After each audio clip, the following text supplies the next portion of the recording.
Você entende o porquê de Jesus ter expulsado os mercadores do templo e o seu zelo pela obra de Deus? Durante seu ministério, Jesus sempre demonstrou um zelo extremo pela obra de Deus. Numa ocasião, quando evangelizava uma mulher samaritana, Jesus deixou de almoçar para atender a mulher. Naquela ocasião, os discípulos insistiram para que ele se alimentasse. Sua resposta foi: a minha comida consiste em fazer a vontade daquele que me enviou e realizar a sua obra. João 4:34. Essa atitude zelosa de deixar de lado suas necessidades para atender à necessidade da obra de Deus foi algo que marcou profundamente a vida de Jesus. Logo no início de seu ministério, Jesus se deparou com uma situação que despertou seu zelo, o descaso para com a casa de Deus.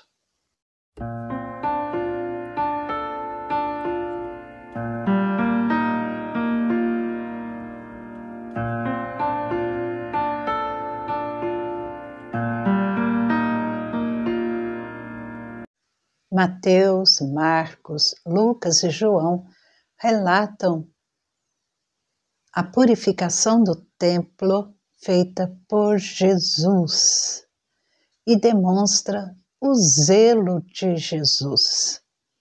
João, no capítulo 2, versículos 13 até o 22, ele diz que a Páscoa estava próxima, a Páscoa dos judeus, e Jesus foi para Jerusalém e encontrou no templo os que vendiam bois, ovelhas e pombas e também os cambistas assentados.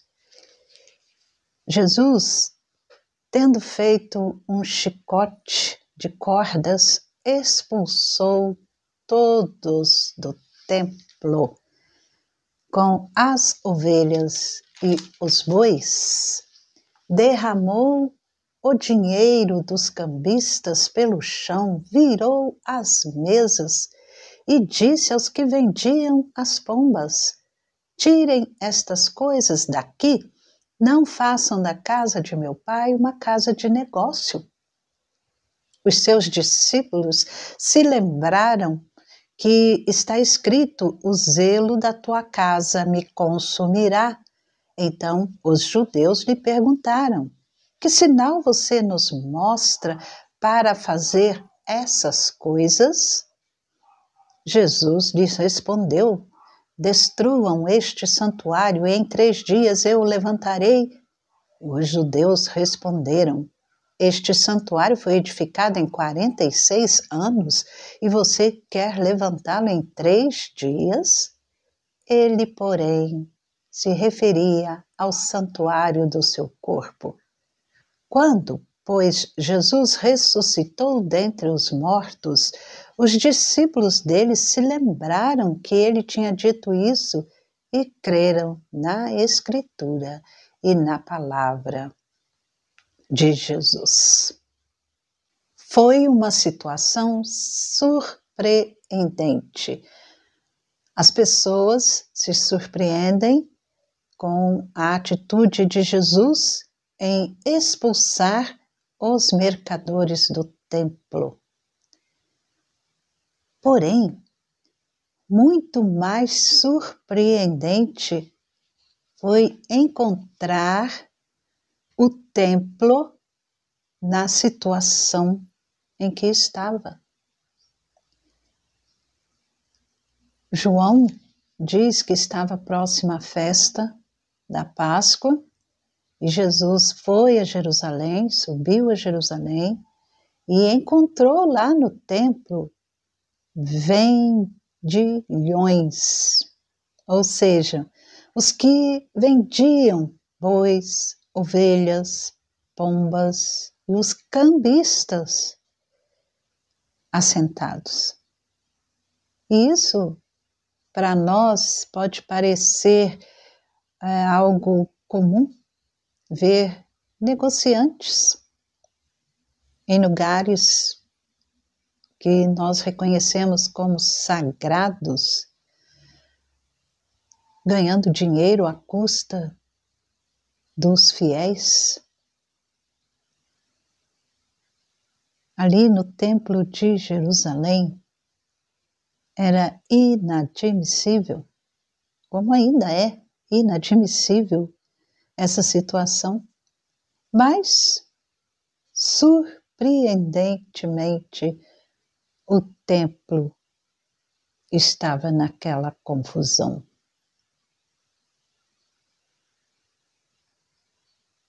E tal era a situação que o Filho de Deus se irou contra aquela situação e teve zelo pelo templo. A lei exigia que fossem oferecidos sacrifícios no templo. Mas os ofertantes, eles não levavam as suas vítimas, os bois, os carneiros, as pombas, eles não levavam as suas ofertas de casa. Então, eles preferiam comprar em Jerusalém, porque muitos vinham de viagens longas e então eles preferiam comprar em Jerusalém as suas ofertas, as suas vítimas para o sacrifício. E o que surpreende é que quem mediava todo esse negócio eram os sacerdotes do templo. E também, mais surpreendente ainda, o lugar que eles ocupavam era justamente o átrio dos gentios, uma parte que Deus ordenou quando construísse o templo. Esta parte deveria ser deixada para os gentios. Deus havia escolhido o seu povo, Israel, mas não se esqueceu dos gentios, daqueles que não são de Israel. Deus não abandonou. Deus queria que tivesse ali um local construído especificamente para os gentios. E assim, como nos diz aqui Isaías, no capítulo 56, a partir do versículo 3, que fala sobre a salvação dos gentios, o estrangeiro que tiver se unido ao Senhor não deve dizer: o Senhor certamente me excluirá de seu povo. E um eunuco não deve dizer: eis que sou uma árvore seca. Porque assim diz o Senhor aos eunucos que guardam os meus sábados, escolhem aquilo que me agrada e abraçam a minha aliança, darei no meu templo e dentro das minhas muralhas um memorial e um nome melhor do que filhos e filhas. Darei a cada um deles um nome eterno que nunca se apagará. Aos estrangeiros que se aproximam do Senhor para o servir e para o amar, o nome do Senhor, sendo deste modo servos deles, sim, todos os que guardam o sábado, não profanando e abraçam a minha aliança, também os levarei ao meu santo monte e lhes darei a alegria na minha casa de oração. Os seus holocaustos e os seus sacrifícios serão aceitos no meu altar, porque a minha casa será chamada casa de oração para todos os povos, diz o profeta Isaías. Então, quando Jesus chegou ali e viu tudo aquilo, e Deus já havia previsto a inteira aceitação dos estrangeiros, Porque Deus diz também: os levarei ao meu santo monte e os alegrarei na minha casa de oração. Deus aceitaria também os sacrifícios daqueles que confiassem nele. Por isso, a revolta de Jesus contida em suas palavras, quando ele diz aqui em Lucas, no capítulo 19, o versículo 46, Lucas fala, Jesus repetindo as palavras de Isaías, quando Jesus diz: está escrito, a minha casa será casa de oração. Mas vocês fizeram dela um covil de salteadores.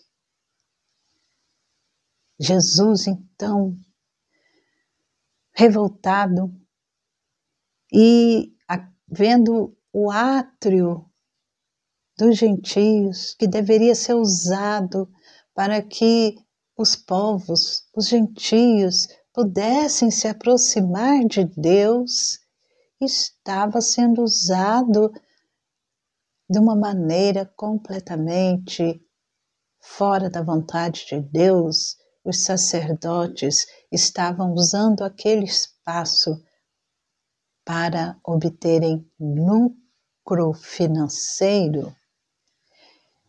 É muito triste quando nós vemos a sede do lucro que as pessoas têm tantas vezes. E essa sede por lucro, por ganho, acaba inviabilizando algo que poderia ser imensamente abençoador.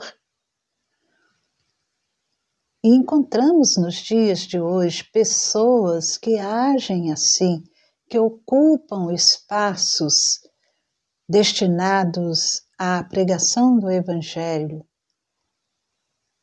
transformando em tribunas de propagandas, em tribunas de propagação de mentiras, heresias e culto de lucro. É uma atitude surpreendente. Esta é uma atitude surpreendente, muito maior do que a de alguém que se opõe a estas práticas, a fim de defender a honra de Deus e a obra de Deus. Então, a atitude de Jesus, ela não é surpreendente. O que é surpreendente é o seu povo estar agindo daquela forma. A situação ali no templo foi surpreendente, mas a atitude de Jesus não surpreende.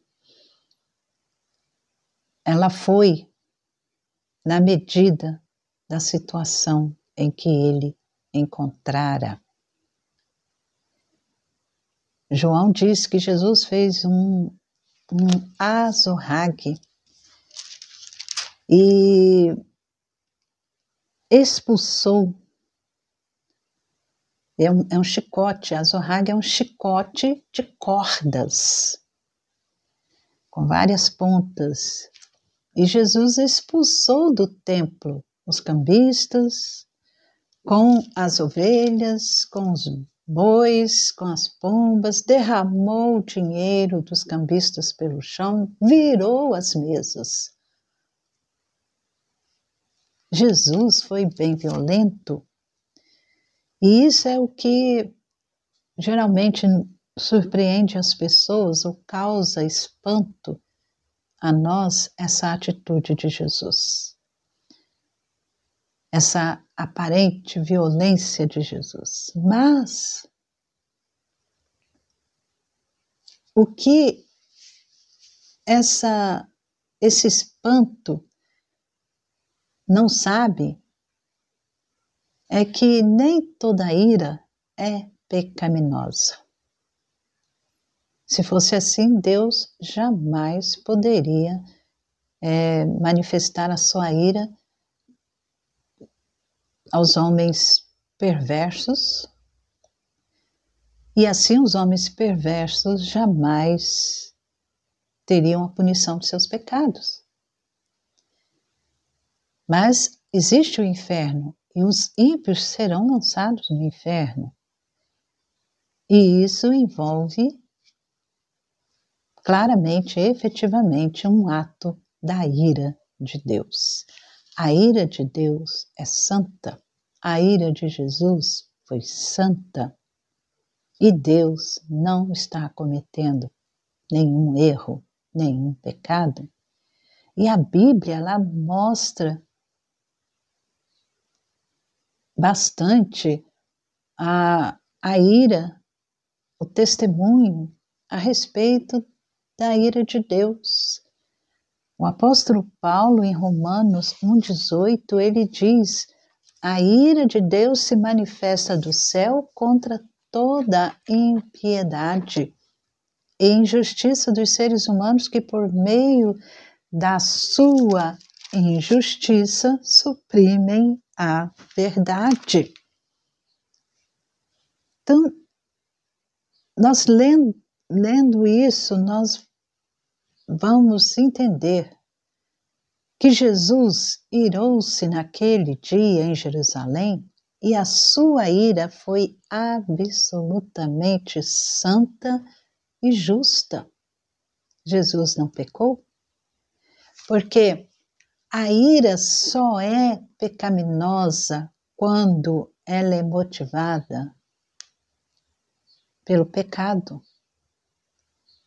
Por isso que nós, seres humanos, quando iramos, pecamos. Mas somente Jesus, ele ira, e a sua ira é justa e santa. Por isso, nós dificilmente deixamos de pecar quando nos iramos. Porque o pecado está em nossa natureza. Deus, porém, jamais peca. Quando se ira, a ira dele é justa e é pura, santa. A atitude de Jesus não nos surpreende. O que nos surpreende é que Jesus, ali, naquele momento, expulsando, virando as mesas, expulsando os animais e os vendilhões e os cambistas, ninguém o prendeu, nem um guarda do templo, porque o templo, os sacerdotes tinham a sua guarda. Nenhum guarda do templo prendeu Jesus, nem os sacerdotes. Por que será? Há duas explicações. Primeiro, é de ordem sobrenatural. Não era o momento de Jesus ser preso. Porque mais à frente, algum tempo depois, nós vemos Jesus se submetendo aos sacerdotes, sendo julgado e condenado pelos sacerdotes. Mas aquele momento não era o momento. Porque não havia qualquer poder deles sobre Jesus, poder que seria concedido do alto de Deus. Como nos diz João, no capítulo 19, o versículo 11, diz o seguinte: Jesus respondeu: o Senhor não teria nenhuma autoridade sobre mim se de cima não lhe fosse dada. Por isso, quem me entregou ao Senhor tem maior pecado. Então, a autoridade, Jesus estava falando ali com Pilatos, e Pilatos falando que ele tinha poder, autoridade para crucificar ou soltar Jesus. Jesus falou: o Senhor não teria nenhuma autoridade sobre mim se de cima não lhe fosse dada. E quem entregou Jesus a Pilatos foram os sacerdotes. Então, o poder que eles teriam para prender Jesus ainda não era naquele momento. E também havia, a segunda coisa que nós podemos ver, a primeira é a ordem sobrenatural e a segunda as razões humanas para isso, pois Jesus estava entrando em Jerusalém. E como Jesus entrou em Jerusalém, aclamado pelo povo como Messias, com todo o apoio popular que desfrutava naquele momento, poderia ser bem arriscado uma atitude mais rigorosa dos religiosos. E a atitude de Jesus produziu algo nos próprios discípulos. Eles conseguiram identificar naquela atitude de Jesus com algo que estava profetizado lá no Salmo 69, que o salmista, ele se encontrava numa situação difícil, ele estava sendo punido pelo seu amor a Deus e pelo seu desejo de defender as coisas de Deus, defender Deus perante os inimigos.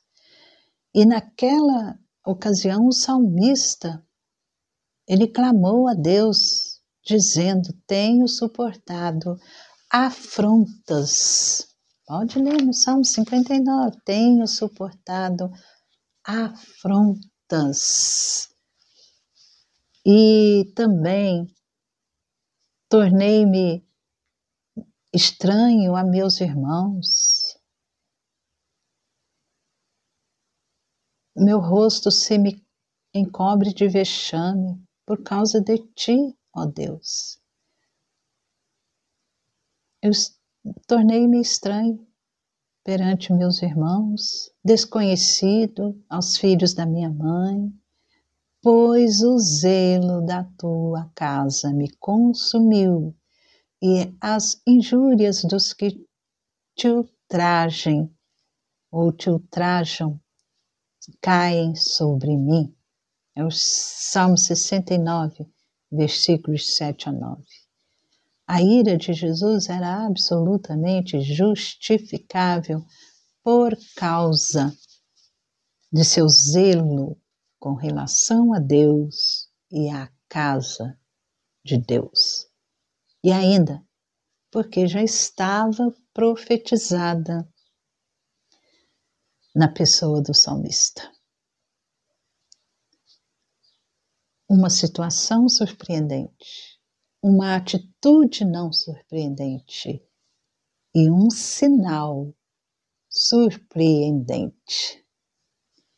Se, por um lado, os sacerdotes não poderiam fazer nada contra a integridade física de Jesus, mas eles poderiam desmoralizar Jesus.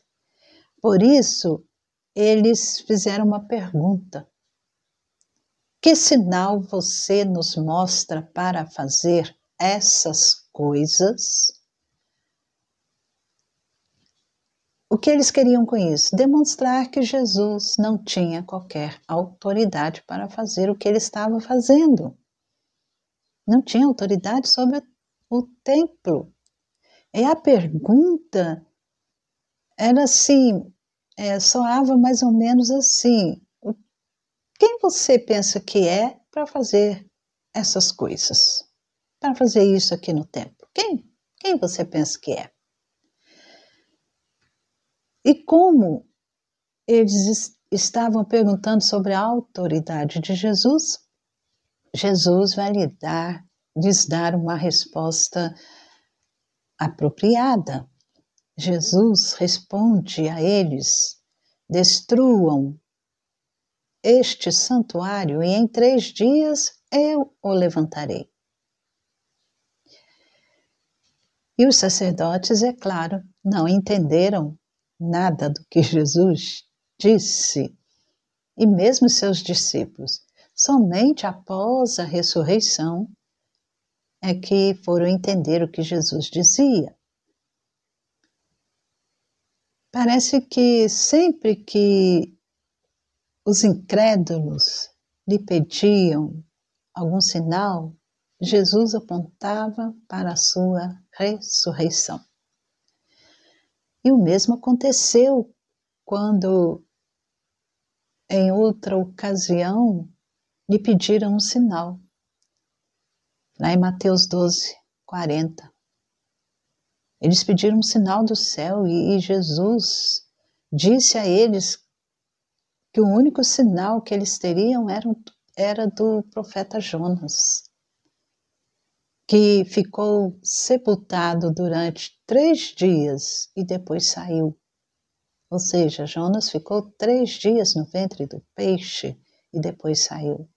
Então este era o sinal.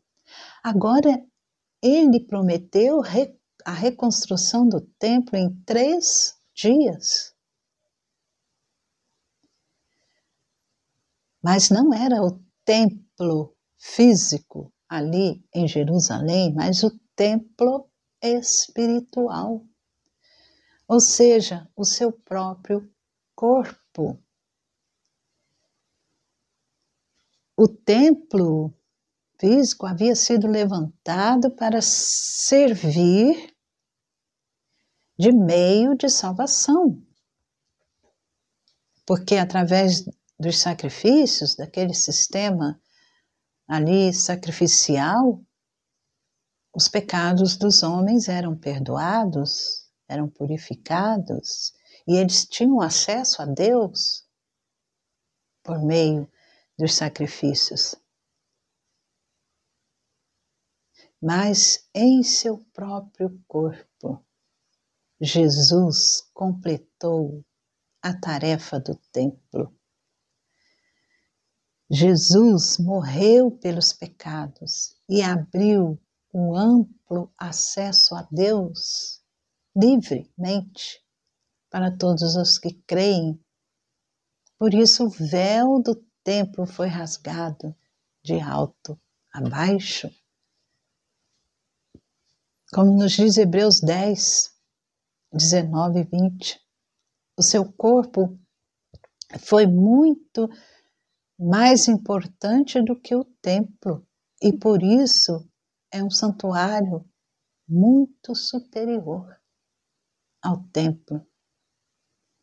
E também o poder de Deus ficaria demonstrado,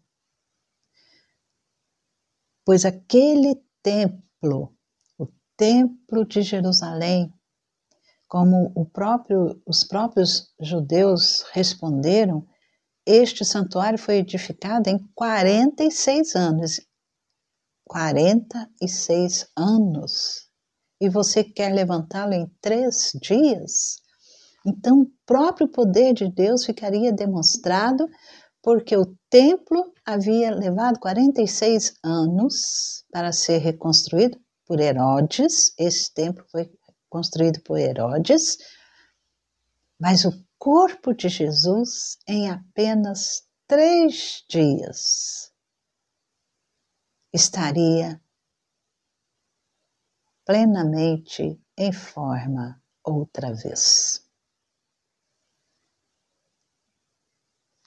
As pessoas que ouviram isso, na sua visão, na sua perspectiva, não entenderam muito. Porque da mente deles, na visão deles, era muito mais fácil reconstruir um templo do que um corpo humano depois de ter passado pela morte ressurgir, ressuscitar. Então, o sinal de Deus seria extraordinário, porque Jesus ressuscitaria como ressuscitou. E anos depois, anos mais tarde, os discípulos se lembraram daquela ocasião e das palavras de Jesus. João, ele relata no capítulo 2, versículo 22, quando, pois, Jesus ressuscitou dentre os mortos, os discípulos dele se lembraram que ele tinha dito isso e creram na Escritura e na palavra de Jesus. Este foi um sinal surpreendente.